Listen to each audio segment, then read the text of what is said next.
નમસ્કાર મિત્રો, સ્વાગત છે તમારું અમારી YouTube channel Gujarat jobs and હેલ્થમાં. મિત્રો, 8મા પગાર પંચને સરકારે મંજૂરી આપી દીધી છે. તેનાથી કર્મચારીઓ ખૂબ જ ખુશ દેખાઈ રહ્યા છે. હવે 8મા પગાર પંચની મંજૂરીને લઈને પેન્શનમાં કેટલો ફેરફાર થઈ શકે છે, પેન્શનમાં કેટલો વધારો જોવા મળશે, યુપીએસ જેવી પેન્શન યોજનાઓમાં કેટલા ફેરફારો જોવા મળશે વગેરે વિગતો આજના વિડીયોમાં આપણે જોઈએ.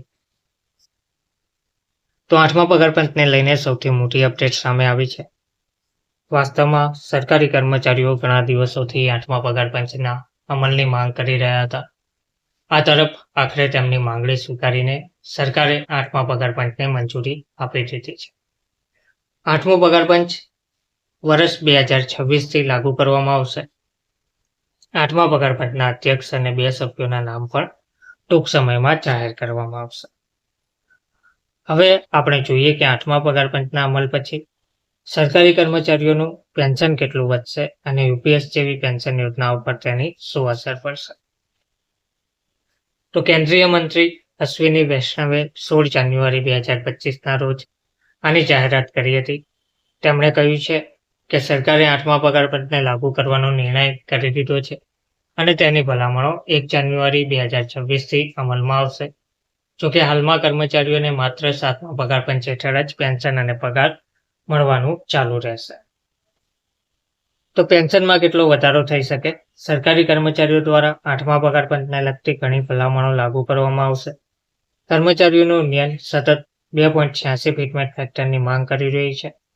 જો આ માંગણી સ્વીકારવામાં આવશે તો સરકારી કર્મચારીઓનું જે લઘુત્તમ પેન્શન છે તે 9,000 રૂપિયાથી વધીને સીધું 25,740 રૂપિયા થઈ શકે છે.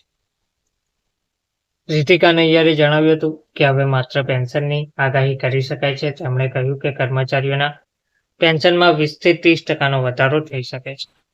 જોકે પેન્શન કેટલું વધશે તે દેશની આર્થિક સ્થિતિ અને બજેટ પર વધુ નિર્ભર રહેશે.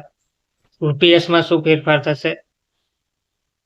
તો ટીમ લીઝના વાઇસ પ્રેસિડેન્ટ પુષ્પેન્દુ ચેટર્જીને ટાંકી એક ખાનગી મીડિયાએ જણાવ્યું છે કે સરકારી કેન્દ્રીય પેન્શન યોજનાઓ જેવી કે યુપીએસ, એનપીએસ અને યુપીએસમાં ફેરફાર થઈ શકે છે.